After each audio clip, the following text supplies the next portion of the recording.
સુરત સદભાવના સેવા ગૌશાળા દ્વારા ભટાર સોહમ સર્કલ નજીક નિરાધાર રસ્તા ઉપર રખડતી ગાયોને 300 કિલો જેટલી લાપસી ખવડાવવામાં આવી હતી. તેમજ સંસ્થાએ લોકોને પણ ગાય માતા સાથે યથાયોગ્ય મદદ કરવા માટેની અપીલ કરી હતી. સુરતની સદભાવના ગૌસેવા ટ્રસ્ટ એક એવી સામાજિક સંસ્થા છે કે જે સેવાભાવી કાર્યો કરવાની સાથે લોકોને જાગૃત પણ કરે છે અને તેમને ગાયોની સેવા માટે પ્રેરિત કરે છે અને બીમાર અને ભૂખી ગાયોને પૌષ્ટિક ખોરાક અને પાણી પૂરું પાડે છે. આ ઉપરાંત કોઈપણ ગાયને અકસ્માત થયો હોય અથવા બીમારીના કારણે રસ્તામાં ક્યાંય પણ જોવા મળે તો આવી ગાયોને ગૌશાળામાં લઈ જઈ સારવાર આપવાનું કામ પણ આ સંસ્થા દ્વારા કરવામાં આવે છે.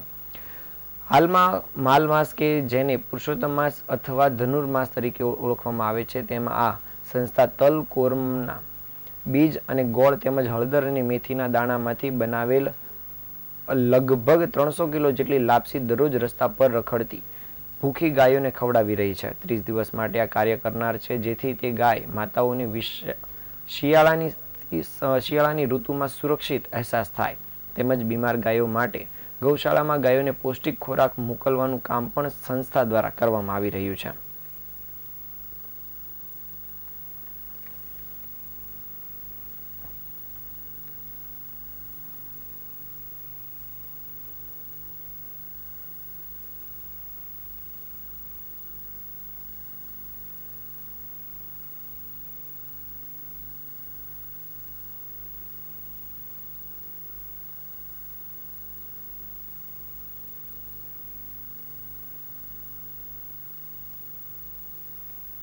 ज्योति बुबना सद्भावना गौ सेवा ट्रस्ट संस्था चलाती हूँ सूरत में।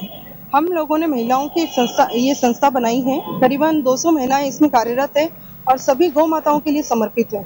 और हम सब यहाँ पे जितनी भी बीमार और भूखी गायें होती है रोड पर घूमती हुई या गौशालाओं में जहाँ पर भी हमें जरूरत लगती है, वहाँ पर हम गौ माताओं के लिए पौष्टिक लापसी जिसमें गुड़, तिल, अजवाइन, मेथी दाना, हल्दी मिलाकर लापसी गायों को पहुँचाते हैं, जिससे सर्दियों से उन्हें राहत रहे। साथ ही हरा चारा वगैरह और पानी की व्यवस्था भी हम गौ माताओं के लिए हमेशा करवाते हैं। इसमें हमारी सभी बहनों का साथ है।